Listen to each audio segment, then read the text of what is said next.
Hi, this is Oscar Warmerdam from Sempergreen. Here we are analyzing a green roof.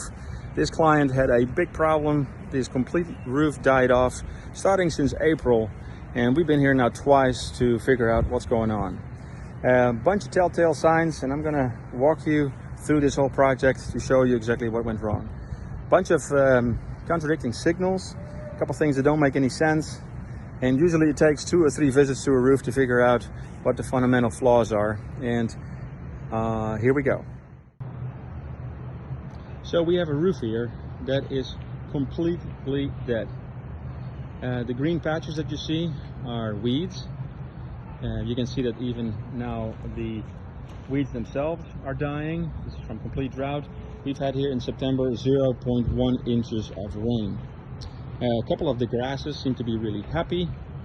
So look at this crabgrass over here. It's doing reasonably well. Strangely enough, you know, things like clover do perfectly fine. Delosperma is loving it. Apparently that is thriving in this kind of a condition. But the sedum vegetation that used to be here is extremely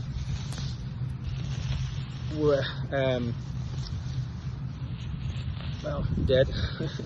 And you can see I can peel back effortlessly the vegetation that was previously there. We have a little bit of moisture over here that is there from last night. Right now is October, so we had the first little bit of rain, and we couldn't figure out what was going on with this roof. So took soil samples. Nutritionally it was fine. The soil smells good. The particle sizes seem to be fine. And then you start looking. You start looking for high sides of the roof. For instance, right over here, this is 8 inches. The corners over here are about 4 inches. So we don't see any performance difference between 4 and 8 inches. Okay, well that's interesting. So then usually it doesn't have anything to do with an issue that, let's say, benefits shallow or deep areas. What you also see is that well, this was something we noticed today, that the gravel at the drain box is nice and blonde or white. This is how gravel should look like.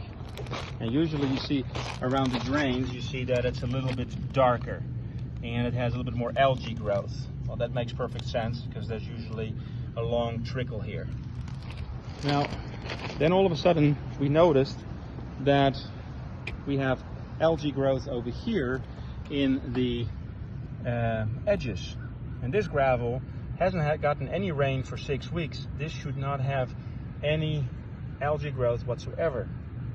So that was a hint, and we see this in all low-lying areas. So if you've had no rain here for a month and you still have algae over here, that means that water cannot leave the roof.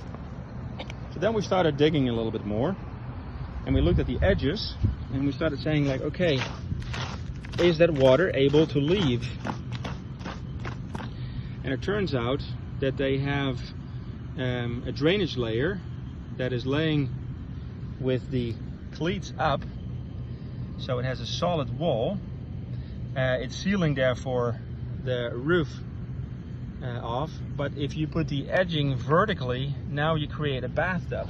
So water over here is not able to go from right to left, and over here water is not able to leave the bathtub again. So they have created a bathtub in this particular scenario where the water cannot escape. So then if you look at this whole roof, they have done this everywhere, and they've created one gigantic bathtub. So in 2018 we had nothing but rain. We had 1.5 times the amount of rain that we normally have. And then in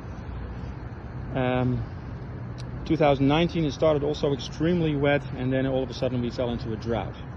So when plants are in a bathtub, they have ready access to water, and they make very shallow roots. And the fact that they make very shallow roots and then all of a sudden they have a drought means that the plants are just not ready to pump a lot of water. They don't have a root system that is ready, and the plants are just drying up. It's also an opportunity while things are soaking wet for fungi to explode, and it did. Not a case closed, problem solved. Now we're going on to the remedial work. Thanks for being here with us.